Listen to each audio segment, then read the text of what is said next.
متعة المشي في مصر في الأجازات. بما ان النهاردة أجازة فقلت انزل اشوف الشوارع. احنا دلوقتي في ممر بهلر، الدنيا رايقة، محدش يتخيل ان احنا في مصر بتاعت من كمان ساعتين. اعتقد الدنيا دي كلها هتختلف، الزحمة تبدأ من جديد. الناس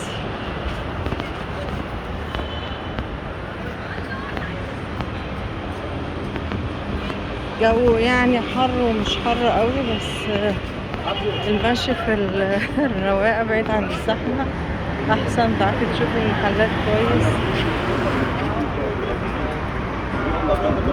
ياخد من الناس القرف من الناس.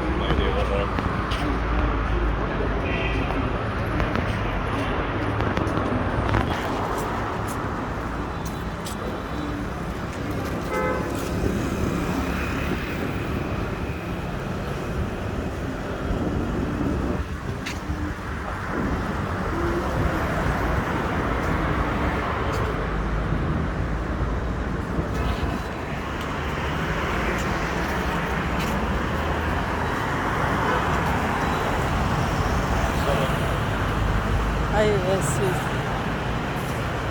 تشتري بقى، تفطري، تتمشي، تشربي عصير، المهم تغيري جو وتاخدي طاقة تعرفي تكملي بيها باقي الوقت.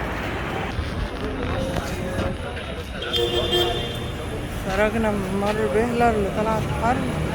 طبعا مش معقول هنعدي على العبد من غير ما ياكلوا حاجة حلوة. دي طقوس كده اعتقد ان كلنا بنعملها.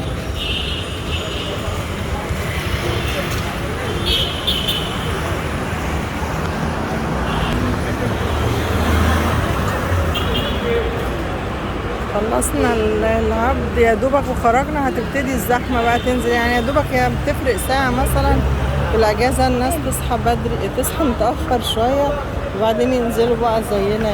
بس احنا نزلنا بدري شوية، لحقنا